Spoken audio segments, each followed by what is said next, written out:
ఈరోజు మీ అందరికీ నేను చేసుకునే మాస శివరాత్రి పూజా విధానం చెప్తున్నాను.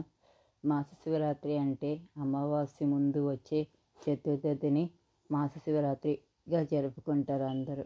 నేను ఈ పూజను ఎన్నో సంవత్సరాల నుంచి చేస్తున్నాను, కానీ 3 సంవత్సరాల నుంచి మాత్రం మొదటి సంవత్సరం ఫ్రూట్స్ తోటి చేశాను. 108 ఫ్రూట్స్ తీసుకొని అష్టోత్తర నామావళితో 108 ఫ్రూట్స్ అన్ని ఫ్రూట్స్ తోటి చేశాను. ఒక సంవత్సరం మొత్తం చేశాను. లాస్ట్ ఇయర్ ఏమో డ్రై ఫ్రూట్స్ తోటి చేశాను, జీడిపప్పు, బాదం పప్పు అన్నీ. ఈ సంవత్సరం ఫ్లవర్స్ అనుకున్నాను, కానీ ఇక్కడ ఫ్లవర్స్ అంతగా దొరకవు, కానీ చెయ్యాలి అనుకున్నాను. వైట్ కలర్, ఎల్లో కలర్ చేసిన తర్వాత నాకు అసలు మళ్ళీ కుదరలేదు. మా శివరాత్రి పూజ చేసుకున్న అదృష్టం నాకు దక్కలేదు. పోయిన నెలే అనుకున్నాను, చాలా రోజులు అయిపోయింది శివునికి భోజనం పెట్టి అని. ఈ నెల నాకు అదృష్టం దక్కింది. నేను ప్రతి నెల మాస శివరాత్రి పూజ తప్పకుండా శివునికి చేసుకుంటాను. ఈవినింగ్ టైం ప్రత్యేకంగా చేసుకుంటాను.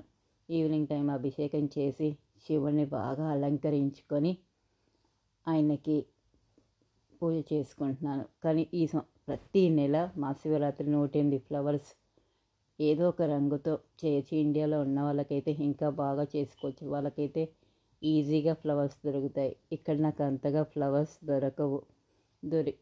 దొరికినా ఇంకా మళ్ళీ రిపీట్ చేద్దామని అనుకుంటున్నాను.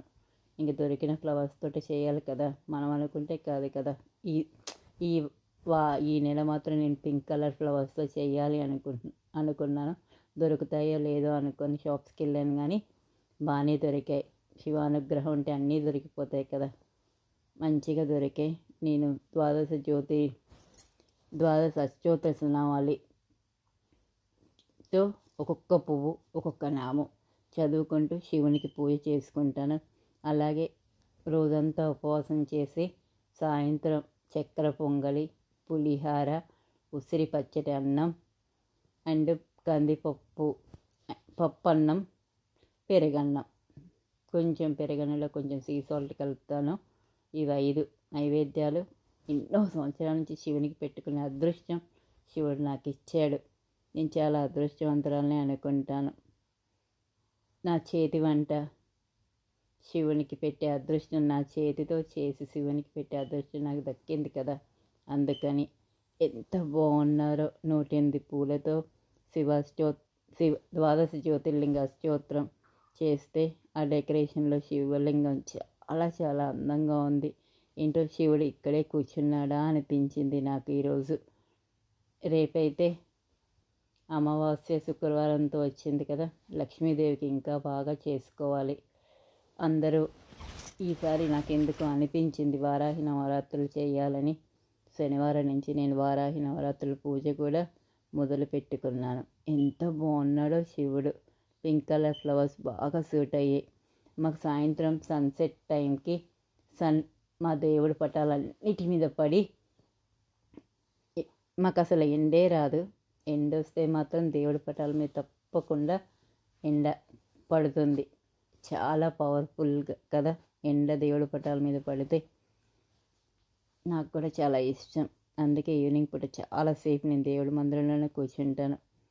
ఈ మాస శివరాత్రి రోజు ద్వాదశ జ్యోతిర్లింగ అష్టోత్తర నామావళి, శివాష్టకం, బిల్వాష్టకం, శివ ద్వాదశ నామ సూత్రం ఉంటుంది. అది అన్నీ చదువుకుంటాను. దారిద్ర దహన శివ సూత్రం అది చదివితే ఇంట్లో ఉన్న దారిద్రాలన్నీ తొలగిపోయి మనకి డబ్బు సమస్యలన్నీ తొలగిపోతాయి. అది చదువుకుంటే చాలా మంచిది. ఇది ప్రతి నెల మీరు అనుకొని 11 నెలలు కానీ కనీసం 3 నెలలైనా మా శివరాత్రి పూజ చేసుకొని శివానుగ్రహం పొందగలరని మనస్ఫూర్తిగా కోరుకుంటున్నాను. ఓం నమః శివాయ.